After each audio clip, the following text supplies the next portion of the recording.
Assalamualaikum warahmatullahi wabarakatuh. Hai teman-teman, kami dari kelompok 8 akan membahas materi mengenai akuntansi keuangan lanjutan bab 8 yaitu isu seputar konsolidasi dan bab 9 yaitu akuntansi untuk valuta asing. Sebelum itu teman-teman, perkenalkan diri kami terlebih dahulu. Saya sendiri Khairunisa dan rekan-rekan saya. Perkenalkan, nama saya Amalia Sana. Perkenalkan, nama saya Valen Agesti. Perkenalkan, nama saya Aprionaldo Hendra Saputra. Baiklah teman-teman, jangan lupa ditonton ya, dan jangan lupa like, comment, and subscribe. Assalamualaikum warahmatullahi wabarakatuh. Perkenalkan, nama saya Khairunisa. Saya dari jurusan S1 Akuntansi Angkatan 2018 Universitas Bengkulu. Dalam video kali ini, saya akan memberikan sedikit materi mengenai akuntansi keuangan lanjutan yang pada bab 8 yaitu isu seputar konsolidasi. Nah, seperti yang kita ketahui, akuntansi keuangan lanjutan ini berfokus kepada kombinasi bisnis. Nah, teman-teman masih ingat ya nih, apa sih yang dimaksud dengan kombinasi bisnis? Harus masih ingat ya. Jadi, kombinasi bisnis merupakan suatu peristiwa di mana suatu entitas memperoleh pengendalian atas entitas lain. Nah, dalam materi kombinasi bisnis ini, maka kita akan mengenal namanya entitas induk dan entitas anak. Nah, pertanyaannya, kapan sih suatu perusahaan itu dikatakan sebagai suatu entitas induk? Jadi, suatu perusahaan ini dikatakan suatu entitas induk apabila ia menguasai saham milik entitas lain yaitu lebih dari 50%, sehingga ketika perusahaan yang menguasai tersebut dikatakan sebagai entitas induk dan perusahaan yang dikuasai itu dikatakan sebagai entitas anak. Sebelum saya masuk ke dalam materi isu seputar konsolidasi, saya akan mereview sedikit materi mengenai kombinasi bisnis. Nah, seperti yang kita ketahui, suatu perusahaan atau suatu entitas ini melakukan kombinasi bisnis karena adanya motivasi. Apa sih sebenarnya motivasi dalam melakukan kombinasi bisnis ini? Jadi, salah satunya yaitu untuk memperkaya para pemegang saham melalui memperbesar suatu perusahaan itu. Kombinasi bisnis berdasarkan sisi entitasnya terbagi menjadi 3. Yang pertama merger, yang kedua konsolidasi, dan yang ketiga akuisisi. Nah, sebenarnya ketiga ini merupakan suatu akuisisi, tetapi untuk yang pertama merger dan konsolidasi yaitu akuisisi mengenai aset dan liabilitiesnya. Yang selanjutnya itu yang terakhir yaitu akuisisi mengenai sahamnya. Saya ilustrasikan seperti ini. Misalnya pada merger yaitu PTA mengakuisisi aset dan liabilities PTB dan PTB dibubarkan. Hal itu dikatakan sebagai merger. Yang kedua yaitu konsolidasi. Misalnya PTA dan PTB melakukan kombinasi bisnis. Nah, untuk PTA dan PTB tersebut hilang atau dibubarkan, tetapi membentuk suatu perusahaan baru yaitu yang disebut sebagai PTC. Nah, yang terakhir yaitu adanya akuisisi. Misalnya PTA mengakuisisi saham PTB yaitu lebih dari 50%, maka PTA memperoleh pengendalian atas PTB dan PTB tetap melakukan bisnisnya seperti biasa. Dalam kombinasi bisnis ini kita juga mengenal yang namanya entitas pelaporan dan entitas pencatatan. Dalam hal ini yang dulunya PTB atau PT Anak membuat laporan keuangannya sendiri, sekarang tidak lagi melakukan laporan keuangannya sendiri. Hanya saja PT Anak hanya membuat suatu pencatatan atau pencatatan atas transaksi yang dilakukan. Tetapi dalam hal ini PT Induk sebagai entitas pelaporan dan entitas pencatatan, di mana laporan keuangan tersebut akan disusun oleh PT Induk melalui konsolidasi. Nah, maka kita kenal sebagai laporan keuangan konsolidasi, di mana neraca PTB atau PT Anak akan dikonsolidasi dengan neraca saldo PTA atau PT Induk. Selain itu, dalam kombinasi bisnis sering timbul pertanyaan apakah boleh suatu entitas induk dan entitas anak melakukan suatu transaksi, misalnya seperti penjualan. Nah, jawabannya itu boleh asalkan transaksi tersebut tidak mempengaruhi atau muncul pengaruhnya terhadap laporan keuangan konsolidasi. Mengapa demikian? Karena seperti yang kita ketahui, transaksi tersebut merupakan transaksi antar satu kesatuan entitas tunggal. Nah, dalam hal ini entitas anak dan entitas induk tetap melakukan pencatatan karena dalam akuntansi suatu transaksi harus dilakukan pencatatan. Nah, dalam hal ini juga misalnya pada contoh PT Induk menjual barang dagangan terhadap PT Anak, sedangkan dalam hal ini PT Induk mencatat adanya piutang pada penjualan, sedangkan entitas anak akan mencatat bertambahnya persediaan pada hutang. Dalam hal ini, pada saat menyusun laporan keuangan konsolidasi, penjualan tersebut hanya muncul pada penjualan pada pihak ketiga, sedangkan penjualan pada transaksi anak dan induk itu harus dieliminasi, maka kita kenal sebagai jurnal eliminasi. Maka dalam laporan keuangan konsolidasi tersebut hanya mencerminkan transaksi pada pihak ketiga, bukan pada pihak anak ataupun transaksi pada pihak induk. Nah, baiklah teman-teman, setelah kita mereview materi-materi mengenai akuntansi keuangan lanjutan 1 yaitu berkenaan kombinasi bisnis, selanjutnya kita masuk ke dalam materi inti dalam video ini yaitu pada bab 8, yaitu isu seputar konsolidasi. Nah, dalam hal ini terdiri dari 4 sub besar, yaitu yang pertama, perubahan sebagian kepemilikan entitas induk, yang kedua itu akuisisi pada periode interim, yang ketiga yaitu isu konsolidasi lainnya, dan yang terakhir yaitu apendik, di mana terdapatnya pengendalian atau hilangnya pengendalian.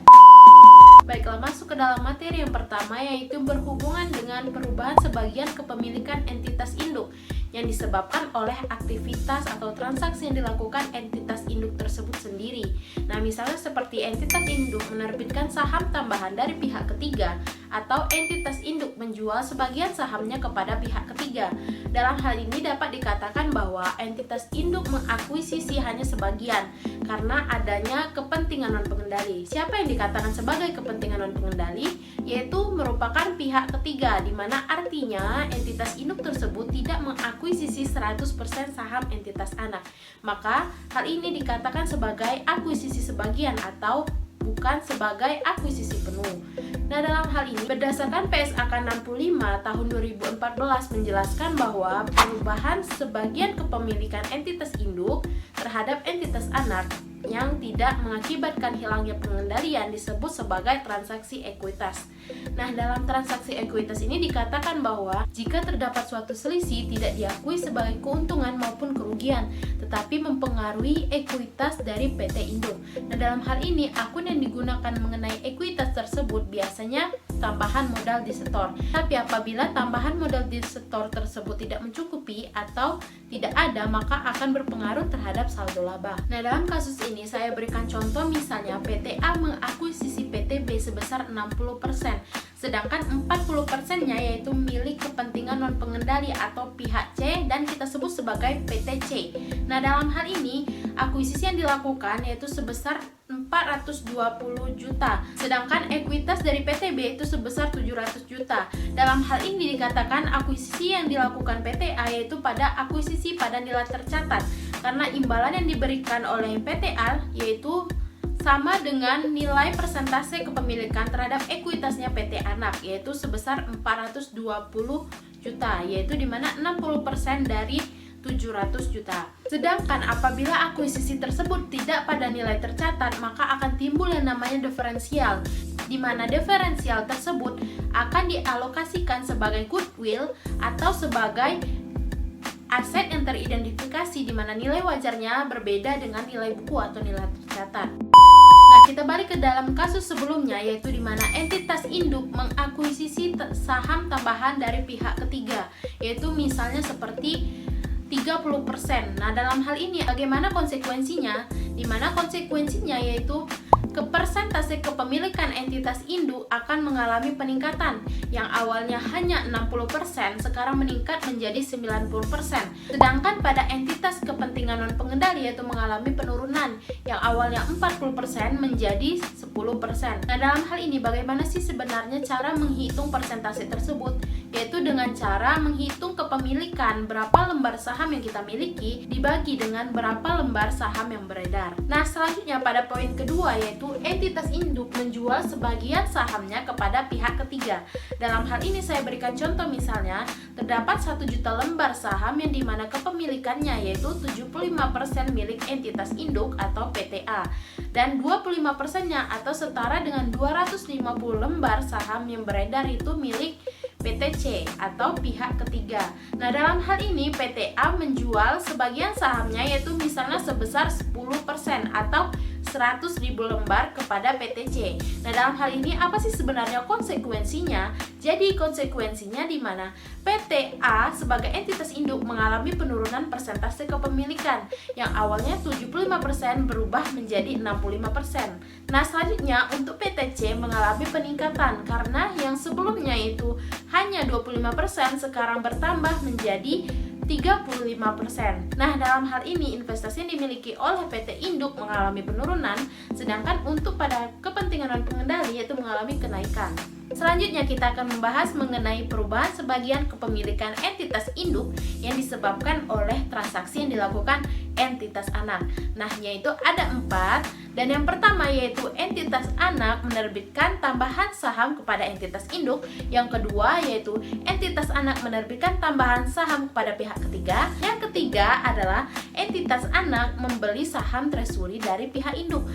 Dan yang terakhir adalah entitas anak membeli saham treasury dari pihak ketiga. Tapi dalam video kali ini saya akan membahas pada poin pertama dan poin kedua. Nah, masuk ke dalam poin pertama yaitu entitas anak menerbitkan tambahan saham kepada entitas induk. Nah, seperti yang kita ketahui, apabila entitas anak menerbitkan tambahan saham, hal itu bisa dibeli oleh entitas induk maupun pihak ketiga. Nah, dalam hal ini saya berikan ilustrasi, misalnya terdapat 1 juta lembar saham yang beredar milik PTB. Nah, dalam hal ini porsi kepemilikannya yaitu 60% PT A sebagai entitas induk dan 40% yaitu PT C sebagai kepentingan non pengendali. Nah, dalam hal ini entitas B atau entitas anak menerbitkan tambahan saham yaitu sebesar 200.000 lembar dan seluruhnya dibeli oleh entitas induk. Nah, bagaimana sebenarnya konsekuensi dari hal ini, yaitu di mana kepemilikan oleh entitas induk yang awalnya 60% berubah menjadi 67%. Mengapa demikian? Karena pada 60% yaitu kepemilikan saham yang dimiliki oleh entitas induk yaitu sebesar 600.000 lembar dibagi dengan 1 juta. Sedangkan pada saat sekarang yaitu karena ia sudah membeli 200.000 lembar lagi, sehingga kepemilikan saham tersebut berubah menjadi 800. Tetapi pembaginya tidak lagi 1 juta melainkan yaitu 1.200.000. Nah, sehingga kita peroleh peningkatan terhadap porsi kepemilikan menjadi 67%. Nah, pada kepentingan non pengendali atau pihak ketiga kita sebut sebagai PT C mengalami penurunan yang awalnya yaitu 40% karena 400.000 lembar dibagi dengan 1 juta sekarang berubah menjadi 33% karena kepemilikan saham yang dimilikinya yaitu tetap sebesar 400.000 lembar tetapi pembaginya menjadi lebih besar yaitu 1.200.000. Sehingga dalam hal ini kita simpulkan bahwa konsekuensinya terjadi peningkatan terhadap persentase kepemilikan oleh entitas induk, sedangkan pada pihak ketiga atau kepentingan non pengendali mengalami penurunan. Nah, dalam hal ini perlu diingat bahwa pada saat penerbitan saham tersebut, ekuitas PT anak itu juga mengalami pertambahan. Nah, mengapa demikian? Karena pada saat penerbitan yaitu entitas anak mencatat yaitu saham biasanya bertambah. Nah, saham biasa merupakan suatu komponen dari ekuitas. Sehingga dalam hal ini ketika penerbitan saham tambahan tersebut meningkatkan juga terhadap ekuitas PT anak. Dan yang terakhir yaitu entitas anak menjual tambahan saham kepada pihak ketiga. Nah, selain kepada pihak induk, entitas anak juga dapat menerbitkan saham yaitu kepada pihak ketiga. Nah, dalam hal ini atas penerbitan tersebut substansi pengendalian pada entitas induk dapat mengalami hilang atau bisa juga tetap ada. Tetapi dalam kasus ini kita membahas mengenai tidak hilangnya pengendalian. Kita tetap mengacu kepada PSAK 65 yaitu mengenai transaksi ekuitas. Saya ilustrasikan misalnya terdapat saham beredar milik PTB yaitu sebesar 1 juta lembar. Dalam hal ini di mana porsi kepemilikannya yaitu PT A sebagai PT induk yaitu sebesar 60% dan PT C yaitu sebesar 30% atau 300.000 lembar, dan yang selanjutnya yaitu 10% untuk PT D yaitu sebesar 100.000 lembar. Nah, dalam hal ini pada hari ini PTB menerbitkan tambahan saham sebesar 100.000 lembar. Selanjutnya, atas saham yang beredar tersebut PTB menawarkan kepada PT A, tetapi hal ini ditolak. Demikian juga kepada PT C dan PT D juga ditolak. Sehingga dalam hal ini terdapat pemain baru yaitu sebagai PT E. Nah, PT E membeli tambahan saham tersebut sebesar 100.000 lembar. Sehingga dalam hal ini tidak lagi 1 juta saham yang berlembar, tetapi 1.100.000 lembar. sehingga berpengaruh terhadap persentase kepemilikan baik itu entitas induk maupun kepada kepentingan non pengendali. Nah, konsekuensinya dalam hal ini yaitu di mana persentase kepemilikan entitas induk yaitu mengalami penurunan, tetapi kepada kepentingan non pengendali yaitu mengalami peningkatan. Nah, dalam hal ini berdasarkan rinciannya yaitu PTA yang sebelumnya yaitu 60% berubah menjadi 55%, sedangkan PTC yaitu juga mengalami penurunan karena pembaginya yaitu tidak lagi 1 juta melainkan 1.100.000 lembar.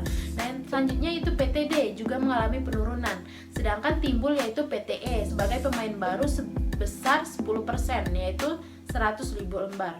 Dalam hal ini secara keseluruhan yaitu persentase kepemilikan yang dimiliki oleh entitas induk yaitu mengalami penurunan, sedangkan keseluruhan kepentingan non pengendali yaitu mengalami peningkatan yang awalnya hanya 40% sekarang berubah menjadi 45%, sedangkan pada entitas induk yaitu yang awalnya 60% menjadi 55%. Baiklah teman-teman, mungkin itu saja yang bisa saya sampaikan materi mengenai isu seputar konsolidasi. Nah, selanjutnya akan dilanjutkan oleh rekan saya yaitu Amalia Hasanah. Baiklah, di sini saya akan menjelaskan mengenai entitas anak membeli saham treasury dari entitas induk. Nah, di sini masih termasuk ke dalam bagian perubahan kepemilikan akibat aktivitas dari entitas anak. Nah, di sini aktivitasnya entitas anak, tetapi bukan untuk membeli saham baru, melainkan membeli kembali atau menarik kembali saham yang beredar atau bisa kita sebut dengan saham treasury. Nah, saham yang ditarik ini adalah saham yang berasal dari entitas induk. Nah, di sini kita umpamakan PTA memiliki saham PTB senilai 800 lembar. Sedangkan pada saat itu jumlah saham yang beredar senilai 1 juta lembar. Nah, PTC memiliki saham 200 lembar. Berarti proporsi kepemilikan PTA adalah 80%, sedangkan PTC adalah 20%. Nah, lalu pada saat itu PTB membeli saham PTA, yaitu yang bisa kita sebut dengan saham treasury atau membeli kembali atau menarik kembali saham yang telah beredar. Nah, konsekuensi dari kejadian tersebut adalah PTA sahamnya akan menurun dan sedangkan PTC sahamnya akan menetap. Nah, karena sahamnya menurun, maka proporsi kepemilikan saham PTA akan menurun juga. Misal dari 80% akan menurun menjadi 70% atau 70%. PSAK nomor 65 tahun 2014 mensyaratkan perubahan dalam bagian kepemilikan induk pada entitas anak tersebut sebagai transaksi ekuitas. Nah, apa sih transaksi ekuitas tersebut? Transaksi ekuitas adalah transaksi dengan pemilik dalam kapasitasnya sebagai pemilik, di mana ini tidak diakui sebagai laba atau rugi dalam laporan keuangan. Nah, pada bagian ini telah dijelaskan bagaimana bahwa pengendalian itu tidak hilang. Nah, tadi kita membahas tentang entitas anak membeli saham treasury pada entitas induk. Sekarang kita akan membahas entitas anak membeli saham treasury kepada pihak ketiga. Saham treasury itu tidak mesti dibeli dari entitas induk, tetapi juga bisa dari pihak ketiga. Jika dibeli seluruhnya dari pihak ketiga, maka persentase kepemilikan entitas induk akan menaik, sedangkan persentase kepemilikan non pengendali akan menurun. Seperti yang sudah dijelaskan tadi, maka akan ada konsekuensinya. Konsekuensinya adalah kepemilikan entitas induk akan meningkat, pasti akan meningkat. Bagaimana jika ada treasury share? Nah, jika ada treasury share, maka saham yang beredar itu akan berkurang. Baiklah, selanjutnya kita akan membahas mengenai akuisisi pada periode interim. Nah, pada bab 1 dan sampai bab 7 itu diasumsikan bahwa akuisisi itu dilakukan pada awal tahun, yaitu tanggal 2 Januari. Padahal akuisisi itu bisa saja dilakukan pada pertengahan tahun ataupun akhir tahun. Nah, kejadian itulah maka kita akan membahas mengenai akuisisi pada periode interim. Baiklah, di sini kita contohkan PTA mengakuisisi 80% saham PTB tanggal 1 April. Nah, PT akan menyusun laporan keuangan konsolidasian itu di 31 Desember. Menurut PSAK 65, PTA ketika menyusun laporan konsolidasian dengan mengkonsolidasi data dari perusahaan B yang hanya dilaporkan PTA di laporan keuangan 3 Desember itu adalah sejak 1 April sampai dengan 31 Desember. Karena PTA baru mendapatkan pengendalian dari PTB itu di 1 April. Nah, di sini tidak boleh PTA itu menghitung penghasilan dan beban dari PTB dari 1 April. Baiklah, selanjutnya kita akan membahas mengenai isu konsolidasi lain. Nah, misalnya pada ekuitas anak terdapat saham preferred atau merupakan bagian dari ekuitas anak. Maka ini akan dijelaskan walaupun hanya penjelasan teori. Jadi anak mempunyai saham preferred juga, dan saham preferred itu dimiliki induk bagaimana perlakuannya, atau mengikuti saham preferred itu bukan induk yang memiliki tetapi dimiliki oleh perusahaan non afiliasi. Nah, ini terkait dengan bagaimana penyusunannya terhadap laporan keuangan konsolidasian. Baiklah, mungkin itu saja yang bisa saya jelaskan. Selanjutnya akan dilanjutkan oleh rekan saya. Pada rekan saya, silakan. Baiklah, pada bab 9 ini saya akan membahas mengenai yang pertama, perdagangan internasional dan transaksi dengan valuta asing, memuat konsep mata uang, jenis-jenis nilai tukar, kuotasi dan perubahan nilai tukar. Yang kedua, mengenai akuntansi untuk transaksi menggunakan valuta asing, memuat materi mengenai transaksi dengan tujuan spekulasi atau transaksi valuta asing murni, dan transaksi ekspor. Baiklah, kita langsung saja ke materi yang pertama. Perdagangan internasional dan transaksi dengan valuta asing. Di era seperti sekarang, berbagai faktor memaksa suatu entitas perlu untuk berinteraksi dengan entitas usaha dari negara lain, seperti kebutuhan bahan produksi atau pendukung produksi yang tidak tersedia secara memadai di dalam negeri. Kemudian, pemasaran produknya yang dihasilkan tidak mitas, memperoleh sumber pendanaan yang lebih menarik, hingga tujuan pengembangan entitas secara keseluruhan melalui transaksi-transaksi strategis di luar batas-batas negara. Walaupun setiap negara biasanya memiliki mata uang tersendiri yang juga merupakan lambang supremasi kebanggaan negara tersebut, tetapi tidak dapat dipungkiri bahwa salah satu implikasi dari interaksi dan transaksi dengan entitas usaha dari negara lain adalah kemungkinan penggunaan mata uang yang berbeda dari mata uang yang digunakan oleh entitas usaha tersebut.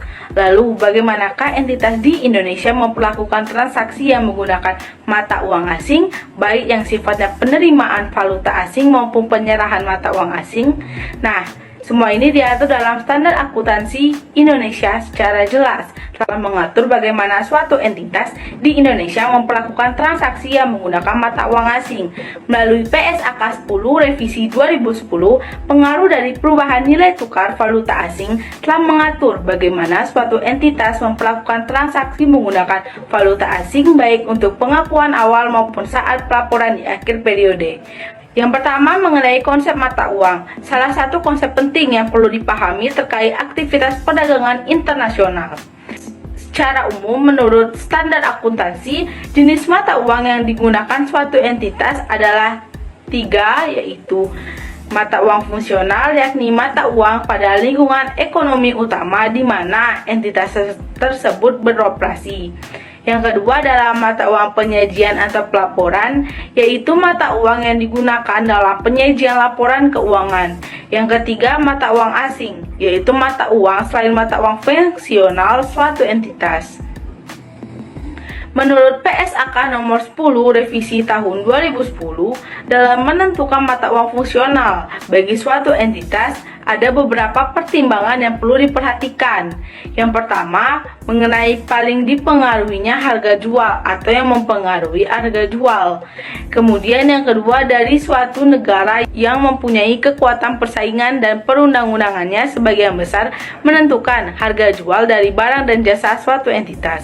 Yang ketiga, mempengaruhi biaya tenaga kerja, bahan baku, dan biaya lain. Yang keempat, menjadi sumber dana dari aktivitas pendanaan atau financing. Yang kelima, penerimaan dari aktivitas operasi pada umumnya ditahan. Nah, indikator pertama hingga ketiga merupakan indikator utama yang digunakan sebagai pertimbangan menentukan mata uang fungsional, sedangkan indikator lainnya merupakan indikator pendukung. Dalam kondisi indikator yang diberikan menunjukkan hasil yang beragam, maka manajemen perlu menggunakan pertimbangan dalam menentukan mata uang fungsional. Jika suatu perusahaan memiliki operasi di luar negeri, maka nilai tukar fungsional dan operasi tersebut dapat berupa yang pertama mata uang fungsional induk, yang kedua mata uang lokal tempat operasi berlokasi, dan yang ketiga mata uang ketiga. Nah, dalam penentuan mata uang fungsional dari operasi di luar negeri, sifat hubungan antara perusahaan induk dan operasi di luar negeri menjadi suatu hal yang dipertimbangkan. Kemudian mengenai jenis-jenis nilai tukar. Kebutuhan transaksi yang dilakukan suatu entitas, misalnya saat perusahaan melakukan transaksi terkait perpajakan, maka nilai tukar yang akan digunakan adalah informasi nilai tukar yang dikeluarkan Kementerian Keuangan. Broker valuta asing atau bank juga biasanya mengeluarkan nilai tukar tersendiri yang digunakan untuk transaksi dengan mereka. Nah, jenis-jenis nilai tukar yang dikenal menurut standar akuntansi adalah yang pertama kurs spot atau nilai tukar untuk realisasi segera, umumnya untuk realisasi dalam 2 hari kerja setelah perdagangan. Kemudian yang kedua kurs penutup, yaitu kurs spot pada akhir periode pelaporan. Yang ketiga adalah kurs forward, yaitu nilai tukar untuk penyelesaian transaksi di masa depan. Baiklah, masuk ke materi kuotasi dan perubahan nilai tukar. Nah, berdasarkan sudut pandang perbandingan antar mata uang, terdapat 2 jenis nilai tukar, yaitu nilai tukar langsung atau direct exchange rate dan nilai tukar tidak langsung indirect exchange rate. Nah, nilai tukar langsung adalah jumlah mata uang lokal yang dibutuhkan untuk mendapatkan 1 unit mata uang asing. Misalnya untuk memperoleh 1 dolar Amerika Serikat dibutuhkan Rp13.000, atau dengan kata lain, DER sama dengan jumlah rupiah yang dibutuhkan per 1 unit mata uang asing. Sedangkan nilai tukar tidak langsung adalah jumlah mata uang asing yang dibutuhkan untuk memperoleh 1 unit mata uang lokal. Misalnya untuk memperoleh 1 rupiah dibutuhkan 0,000709 dolar Amerika Serikat. Nah, nilai tukar tidak langsung dapat diformulasikan sebagai berikut, yaitu IER sama dengan jumlah mata uang asing yang dibutuhkan per 1 rupiah. Saat ini berbagai sumber menyediakan informasi harian terkait nilai tukar suatu mata uang terhadap mata uang lainnya. Nilai tukar langsung yang menguat terjadi pada saat jumlah mata uang lokal yang diperlukan untuk memperoleh suatu unit mata uang asing menjadi lebih sedikit. Penguatan suatu mata uang disebabkan oleh tingginya permintaan terhadap mata uang lokal dibandingkan mata uang asing.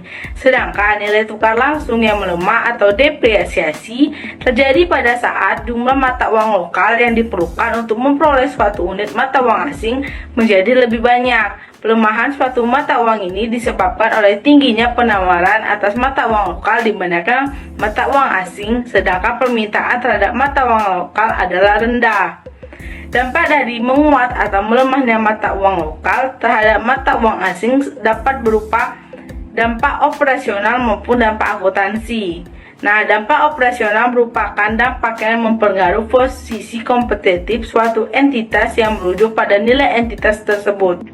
Nah, dampak operasi cenderung lebih sulit untuk diukur dan mencerminkan dampak real dari perubahan nilai tukar suatu mata uang.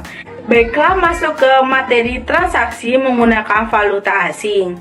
Nah, menurut PSAK nomor 10 tahun 2010, Setidaknya terdapat 3 kelompok transaksi yang memerlukan penyelesaian dalam suatu mata uang asing, yaitu yang pertama, transaksi pembelian atau penjualan barang atau jasa yang harganya dinominasi dalam suatu mata uang asing.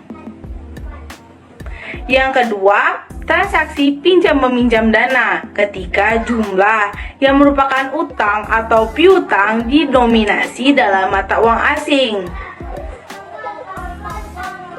Transaksi pelepasan atau perolehan aset pengana.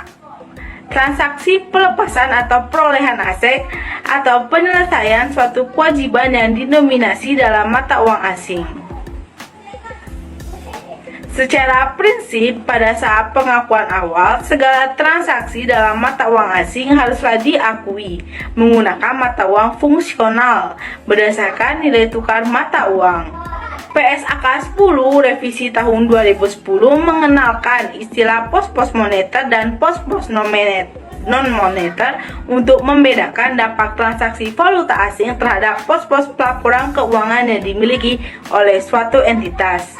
Pada pengakuan awal, suatu transaksi menggunakan mata uang asing menurut PSAK nomor 10 tahun 2010 mensyaratkan suatu entitas untuk mencatat dan mengukur transaksi valuta asing tersebut menggunakan nilai tukar spot pada tanggal terjadinya transaksi. Sedangkan untuk periode-periode pelaporan selanjutnya, PSAK nomor 10 tahun 2010 mengindikasikan perlakuan sebagai berikut. Yang pertama, pos-pos moneter perlu disajikan menggunakan kurs penutup pada tanggal pelaporan. Yang kedua, pos-pos moneter yang diukur dalam biaya historis perlu disajikan menggunakan kurs pada tanggal transaksi. Pos-pos non-moneter yang diukur pada nilai wajar maka perlu disajikan menggunakan kurs pada tanggal ketika nilai wajar tersebut ditentukan. Jika terdapat selisih kurs yang timbul dari penyelesaian, maka selisih kurs atau keuntungan maupun kerugian transaksi pada mata uang tersebut diakui pada laporan laba rugi pada saat terjadinya untuk penyelesaian pos-pos moneter. Yang kedua, selisih tersebut diakui pada laporan laba rugi atau penghasilan komprehensif untuk pos-pos non-moneter, tergantung pelaporan untuk keuntungan atau kerugian lainnya dilaporkan. Kemudian kita masuk ke materi transaksi dengan tujuan spekulasi atau transaksi valuta asing murni. Nah, pada transaksi dengan tujuan spekulasi atau transaksi valuta asing murni, sebuah entitas sengaja melakukan jual beli valuta asing untuk memperoleh keuntungan dari ekspektasi perubahan nilai. Sebagai contohnya, apabila sebuah entitas memiliki ekspektasi bahwa mata uang rupiah akan melemah terhadap dolar Amerika Serikat di masa mendatang, maka entitas tersebut akan membeli atau menggunakan kotak forward untuk membeli dolar Amerika Serikat saat ini, untuk kemudian dijual saat pelemahan terjadi.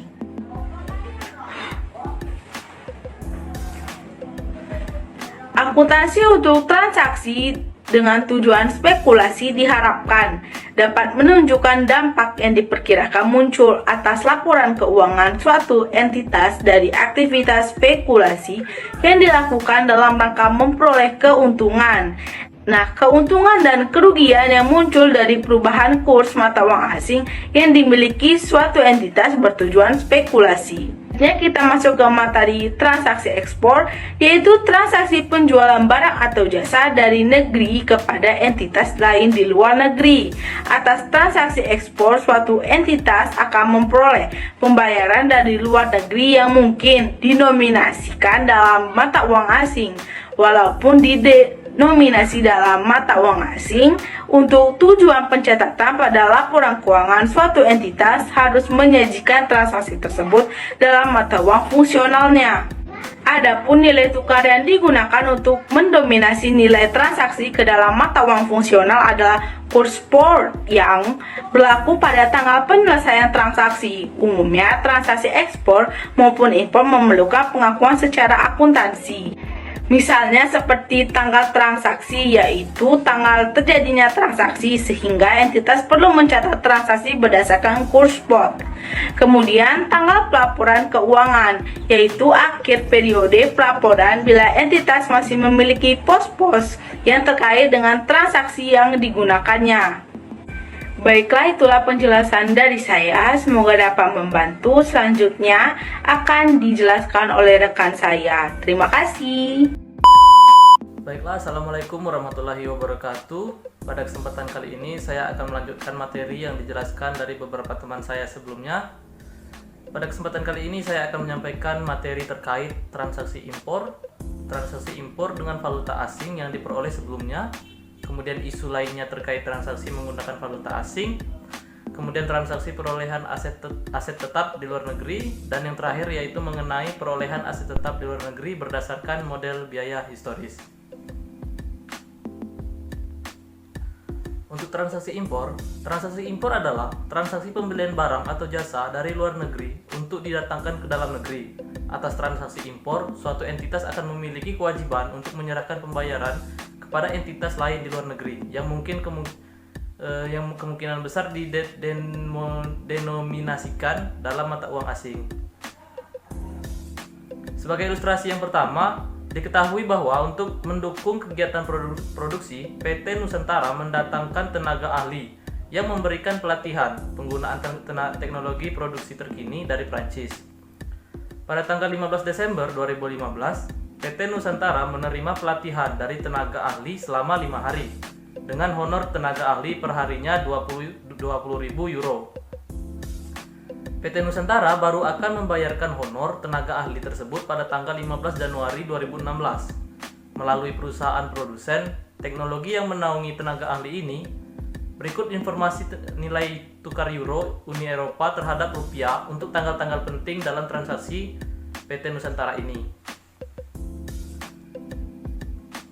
Ada 3 tanggal. Yang pertama pada tanggal 15 Desember 2015 itu kurs spotnya atau nilai tukarnya sebesar 15.700. Kemudian tanggal 31 Desember 2015 itu nilai tukarnya terhadap rupiah yaitu 15.800. Kemudian tanggal yang terakhir pada 15 Januari 2016 kurs spotnya atau nilai tukarnya sebesar 15.600. Langsung saja ke transaksi yang pertama.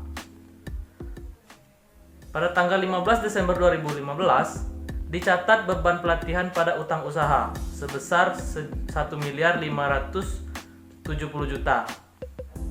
Hasil perkalian ini didapatkan dari pencatatan pengakuan beban jasa pelatihan yang diterima selama 5 hari dikali 20.000 euro dikali 15.700. Jadi uang yang diperoleh oleh PT Nusantara 20.000 euro dikali 5 hari yaitu 100.000 euro, kemudian dikalikan untuk kurs spot pada tanggal 15 Desember 2015 yaitu sebesar 15.700, didapatlah 1.570.000.000. Kemudian untuk transaksi yang selanjutnya pada tanggal 31 Desember 2015 pada pencatatan itu dicatat kerugian perubahan kurs valuta asing terhadap utang usaha sebesar 10 juta.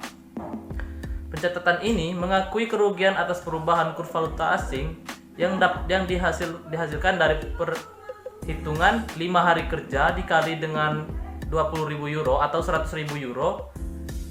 Kemudian ada penaikan dari kurs spot atau nilai tukar rupiah dari 15.700 menjadi 15.800. Jadi ini dicatat sebagai kerugian sebesar 10 juta. Kemudian untuk jurnal selanjutnya yang pada tanggal 15 Januari 2015 sama saja ada dalam pencatatan utang usaha pada keuntungan perubahan kurs valuta asing.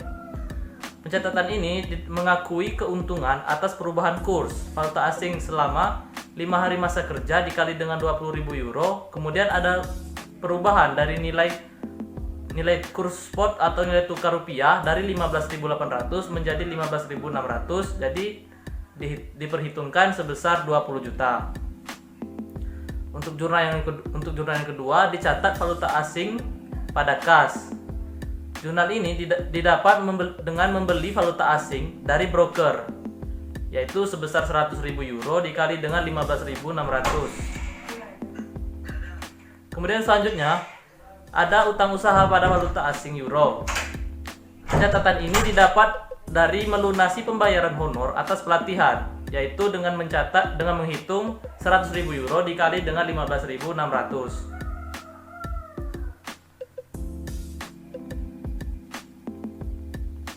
Itulah dari penjelasan mengenai transaksi impor biasa.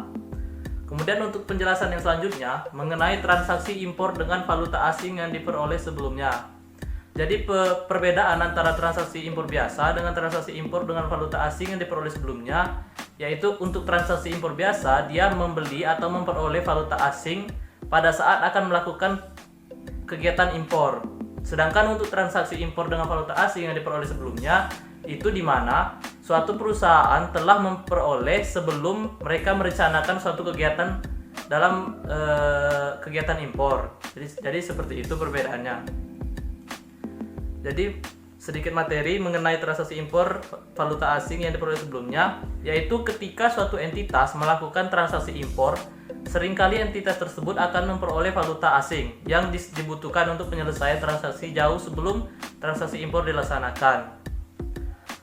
Sebagai ilustrasinya, misalkan PT Nusantara telah merencanakan kegiatan pelatihan ini sebelumnya, kemudian melakukan pembelian euro pada tanggal 1 November 2015. Jadi PT Nusantara ini telah merencanakan kegiatan pelatihan, kemudian mereka telah melakukan pembelian euro sebelum mereka melakukan kegiatan pelatihan tersebut dengan kurs sebesar 15.500. Maka pencatatannya yang dicatat oleh PT Nusantara pada 1 November 2015 yaitu mata uang asing pada kas sebesar 1.550.000.000.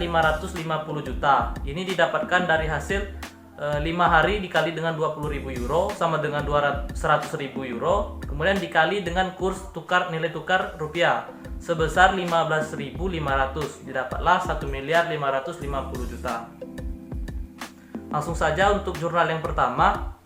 Pada tanggal 15 Desember 2015 dicatat mata uang asing pada keuntungan perubahan kurs. Nah, pencatatan ini mencatat pengakuan beban jasa pelatihan yang diterima dari 100.000 tadi, 100.000 yang dimiliki oleh PT Nusantara dikalikan dengan nilai kurs. Nah, kebetulan di sini nilai kursnya turun dari 15.700 menjadi 15.500. Jadi keuntungan perubahan kurs mereka terdapat sebesar 20 juta. Kemudian yang selanjutnya, beban pelatihan usaha pada utang usaha.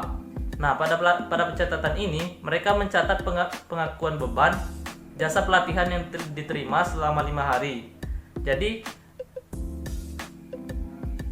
uang atau valuta asing yang dimiliki oleh PT Nusantara yaitu sebesar 100.000 euro dikalikan dengan nilai tukar atau kurs spot pada waktu itu sebesar 15.700. Jadi didapatlah 1.570.000.000. Kemudian jurnal pada tanggal 31 Desember ini mencatat kerugian perubahan kurs valuta asing pada utang usaha. Pencatatan ini mengakui kerugian atas perubahan kurs. Nah, jadi di sini ada perubahan pada kurs spot atau nilai tukar rupiah dari 15.700 menjadi 15.800. Jadi dari perhitungan 100.000 euro dikalikan dengan 15.800 terdapat kerugian perubahan kurs valuta asing sebesar 10 juta. Selanjutnya ada mata uang asing pada keuntungan perubahan kurs. Nah, di sini pencatatan ini mengakui keuntungan atas perubahan kurs valuta asing dari 100.000 euro yang dimiliki oleh PT Nusantara dikali dengan perubahan kurs dari 15.700 menjadi 15.800 didapatlah 10 juta. Kemudian untuk jurnal pada tanggal 15 Januari 2016 ini sama saja dengan jurnal sebelumnya. Jadi pencatatan pada utang usaha dengan keuntungan perubahan kurs valuta asing ini didapatkan mengakui keuntungan atas perubahan kurs valuta asing. Pencatatan ini didapat oleh 100.000 euro yang dimiliki oleh PT Nusantara dikalikan dengan perubahan kurs spot atau nilai tukar rupiah dari 15.800 menjadi 15.600. Jadi nilai tukar rupiah pada tanggal 15 Januari 2016 mengalami peningkatan atau peningkatan bagi transaksi impor nilai sebelumnya itu mengakui keuntungan dari 15.800 menjadi 15.600. Didapatlah 20 juta pada keuntungan. Kemudian yang selanjutnya mengakui kerugian. Nah, pada pencatatan ini mengakui kerugian atas perubahan kurs valuta asing dari 15.800 menjadi 15.600. Jadi didapatlah kerugian perubahan kurs dengan mata uang asing sebesar 20 juta. Kemudian untuk jurnal yang terakhir yaitu dicatatlah utang usaha pada valuta asing sebesar 1.560 miliar. Jadi pada saat tanggal 15 Januari PT Nusantara akan membayar dengan sebesar 100.000 euro dengan nilai tukar rupiah sebesar 1.560 miliar. Kemudian untuk materi yang selanjutnya yaitu mengenai isu lainnya terkait transaksi menggunakan valuta asing. Transaksi perolehan aset tetap di luar negeri.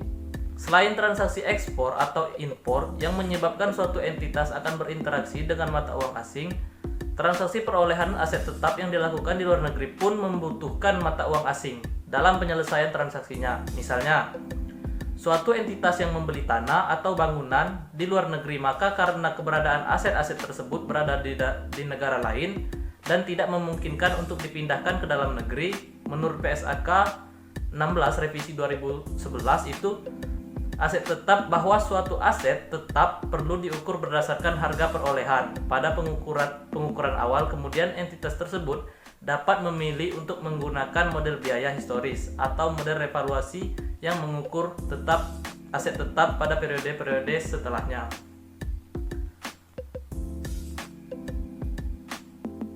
Kemudian ada materi yang terakhir terkait perolehan aset tetap di luar negeri berdasarkan model biaya historis.